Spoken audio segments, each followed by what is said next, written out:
equipment to protect yourself. Yeah, they said someone could vomit directly on you, and if you didn't have an open sore or something, you wouldn't get sick. Total bull.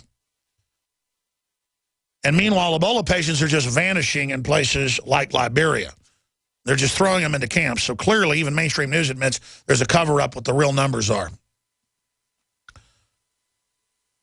So that's just some of the news on that front. Governor Jindal of Louisiana orders Louisiana to develop Ebola plans. Rick Perry has come back out again and said they should shut down the West African flights.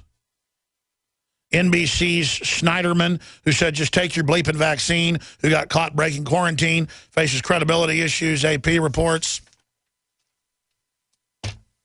New Ebola czar will skip congressional hearing Friday after being a no-show at the first two White House Ebola meetings since Obama named him as a point man. Yeah, and he has no medical background, but he does think there's too many Africans. So that's you know, he is part of eugenics. So you know, he's doing a great job not helping and not showing up.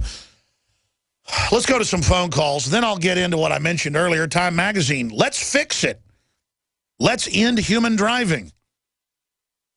Here's what will happen. The initial use of drivers anywhere autonomous cars, I call them auto cars, will be the companies like Uber rather than individually owned. They will rapidly gain acceptance because they will save people time. Imagine all you could do in the time currently spent behind the wheel. Would lower the cost of getting from one place to another and will be way faster while all being safer than human driving. Soon thereafter, an adoption skyrockets. Cities will designate areas that are auto car only lanes of highways will become auto car exclusive, allowing for more density driving and higher speeds. Roughly 10 years from now, we will see the end of human driving, the seminal moment. Yes, as the machines take full control of everything, run by who? The globalists who want us dead. The ghost running this machine is Beelzebub, not a good system. And if you're not a good globalist, can't get on a train, can't get in a car, your whole house will be wired with everything in it all ready to track and spy and tax you and surveil you.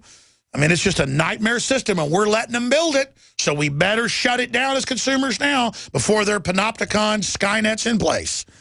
Chris in Georgia on Ebola. You're on the air worldwide. Thanks for taking my call. Literally right now I am drinking my nascent iodine X2, my DNA Force Super Male, literally feeling like I did in my high school sports days. I was a literal beast. So here's my business, my friend.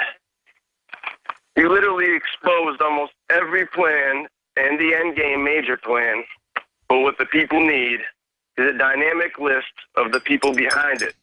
Dynamic regarding its ability to be updated quickly with information regarding these alleged crimes against humanity. As everyone, in my belief, is innocent until proven guilty. So let's work to prove that guilt. Evidence is the key. No, I agree with you. That's why I've never made a list of the people that are at the top of the New World Order, because you would need to compile the evidence on each one, and that's so time-consuming. But Prince Charles, Prince Philip, Ted Turner, David Rockefeller, George Soros, they've all admitted they want a planetary regime to cut off the resources and reduce the population 80 to 90%. They all work to take our guns. They all work to rig different markets and create poverty. And people like Soros are admitted top Nazi collaborators. But he gave a bunch of money to the ADL and others out of his hordes he hauled out of Europe. And so he's allowed to go on 60 Minutes and admit he ran, you know, the roundup of Jews.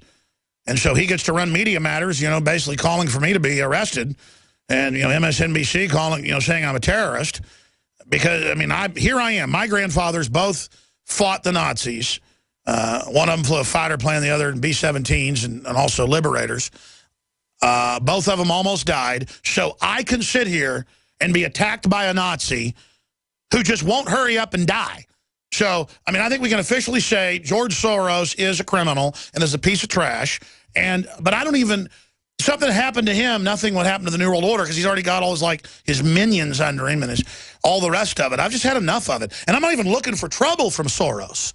It's that he's coming after me, my guns, my family, my everything. He just won't go away.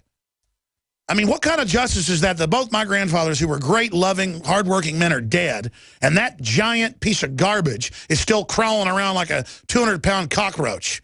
I'm sorry, go ahead. No, don't apologize, Alex. Well, first off, my grandparents did fight for our country as well in World War II, Korea, etc. George Soros, like you said, is crawling around like a cockroach. He will and has and will get his lot in life. What he has put in, he will get out. He will reap what he sows. I mean, a Nazi literally runs MSNBC and Media Matters. I mean, I just can't handle it. I just can't handle it. I can't either, man. I can't either. And that's why I'm watching via Prison Planet TV right now on my day off. I'm a hardworking, contributor to society, but you know what?